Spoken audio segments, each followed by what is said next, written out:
अस्सलाम वालेकुम वरहमतुल्लाहि वबरकातुहू। अच्छा, बिजली पे इस दफ़ा आपको पता है कि बिजली का बिल सबके ज़्यादा आए हैं, जिसकी वजह से सब लोगों ने इसका बाईकाट किया हुआ कि बिजली का बिल नहीं जमा करवाएंगे। और जितने भी ताजरान बरादरी है, जैसे मीरपुर है, कोटली वाले, सब ने मतलब इस चीज़ पे कहा कि जी हम लोग बिल नहीं जलाएंगे, और सब ने बिल तकरीबन जला दिए, बाग वालों ने भी जला दिए।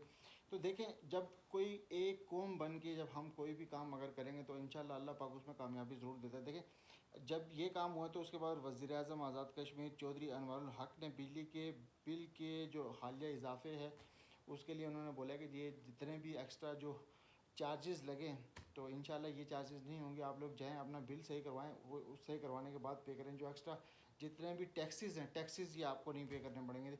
अच्छा, ये मुमकिन कैसे हुआ? ये मुमकिन ऐसे हुआ कि पूरी कौम यकजान और एक साथ खड़ी हुई, तब ये जाके मुमकिन हुआ। अगर इस तरह का एहतजाज नहीं होता तो कभी भी मुमकिन नहीं था। अच्छा, ये तो था कि अनवारुल हक साहब ने कहा कि जी जितने भी इजाफी चार्जेस हैं वो नहीं लिए जाएंगे, आप जाके अपने बिल जमा करवाएं। लेकिन जितनी भी ताजरान बरादरी है जिन्होंने इसका बाकायदा से बाईकाट किया हुआ था, और रावला कोट में बाकायदा से उन्होंने भूख हड़ताल की हुई है, कैंप लगा हुआ है। और इसी तरह कोटली में है, इसी तरह बाग में है। बाग का तो मुझे नहीं पता, लेकिन कोटली और रावला कोट में कैंप ज़रूर लगे हुए हैं जहाँ पे लोगों ने धरना दिया हुआ है।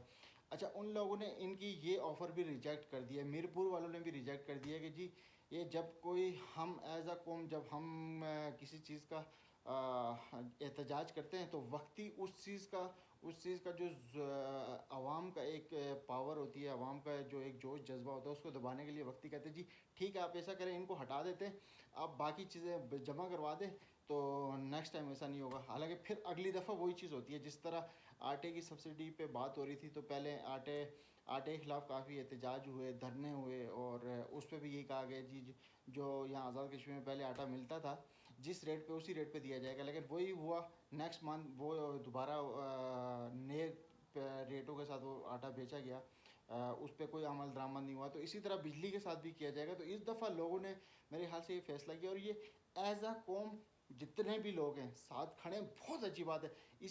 इसी तरह की चीज़ें जिनमें हमें कामयाबी मिलती है। हम पूरी कौम जब एक प्लेटफॉर्म पे होंगे तो यकीन करें, मेरा अल्लाह भी हमें हमारे साथ, हमारा अल्लाह भी हमारे साथ होता है कि जब जब हम पूरी कौम की एक मुश्किलात है, ज़ाहिर है बेरोज़गारी है और महंगाई इतनी है, हर बंदा तंग है। आप ये देखें कि एक बंदा यहाँ पे जो आम 10-15 हज़ार की नौकरी करता है, या जो एक मज़दूर है, वो बेचारा अगर उसका 20 हज़ार का बिल आएगा तो कहाँ से देगा?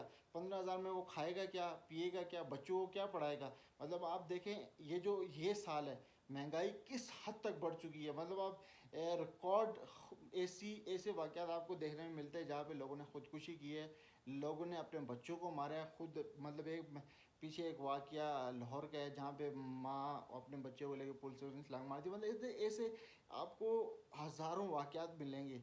तो ये सब चीज़ें कहाँ से होती है? बेरोज़गारी से तंग हो गए। तो मैं ये इस मेरा मैसेज देने का मकसद ये था कि जो हम लोगों ने एक एहतजाज की है उस पर मैंने भी एक वीडियो बनाई थी, वो वीडियो भी बहुत सारे लोगों ने देखी है, उसके लिए भी सबका शुक्रिया। तो मैं यही कह रहा हूँ कि मेरा कहने का मकसद ये है कि ये जिस तरह कौम हमारी इस पे एक पेज पे है, इसी तरह जब भी कोई ऐसा काम होता है हमारे साथ, हम अगर एक प्लेटफॉर्म पे हों तो हम मतलब एज अ कौम बड़ी से बड़ी भी अगर हमारी कोई मुसीबत परेशानी हम मनवा सकते हैं। लेकिन उसके लिए जिस तरह का एहतजाज आज हुआ है, हालिया दिनों में हो रहा है, इसी की ज़रूरत है और एक प्लेटफॉर्म पे होने की ज़रूरत है। क्योंकि जब पूरी कौम एक तरफ है, जो आपके सिलेक्टेड जो आपके नुमाइंदे हैं, जो वज़ीर आज़म सदर वगैरह हैं, तो वो कुछ नहीं कर सकते क्योंकि पूरी कौम एक एक एक पेज पे खड़ी होती है, तो उनको आपकी बातें माननी पड़ती हैं। तो ये आज का मैसेज देने का मकसद ये था। मतलब ये जो एक न्यूज़ थी ये भी आप लोगों से शेयर करूँ। लेकिन ये जो अनवारुल हक साहब जो आज़ाद कश्मीर के वज़ीर आज़म, उन्होंने जो ऑफ़र आज़ाद कश्मीर के लोगों को दी है, आज़ाद कश्मीर के लोगों ने उनको ठुकरा दिया कि नहीं जी ये तो हर रोज़ एक नया ड्रामा होता है, इसलिए अब हम कोई इस मुस्तकिल जो चीज़ है वो हमारे साथ करें, कोई ऐसा एग्रीमेंट के जो बिजली का आए दिन एक नए टैक्सेस हम पे आयद किए जाते हैं। जबकि आज़ाद कश्मीर में मैंने वीडियो बनाई थी, कुछ लोगों ने वीडियो पूरी नहीं देखी तो उस पर वो कमेंट कर रहे हैं जी लोगों के 20-20 हज़ार रुपये बिल आते हैं। कुछ मेरे भाई हैं उन्होंने कराची से भी कमेंट किया कि जी आप 4 हज़ार रुपये के लिए परेशान हैं। तो मेरे भाई 4 हज़ार के लिए मैं इसलिए परेशान हूँ कि यहाँ कश्मीर में ना मोटर चलती है, نہ فریج یوز ہوتی ہے، نہ اے سی یوز ہوتا ہے، نہ پنکھا یوز ہوتا ہے. یہاں جسٹ ایک لائٹ ہوتی ہے، وہ بھی مغرب کے بعد جلتی ہے. اور جو لوگ ہم لوگ استری کرتے ہیں تو اس میں اگر 4,000 کا بل آتا ہے تو پریشانی ہی کی بات ہے، کیونکہ یہاں بل 1,000 1,200 500 سے اوپر نہیں آتے، کیونکہ یہاں بجلی کا استعمال نہیں ہے. ٹھیک ہے، تو چیز آپ دوری دیکھ کے اس پہ کمنٹ نہیں دیا کریں، پوری چیز کو دیکھا کریں آپ. جزاک اللہ. السلام علیکم.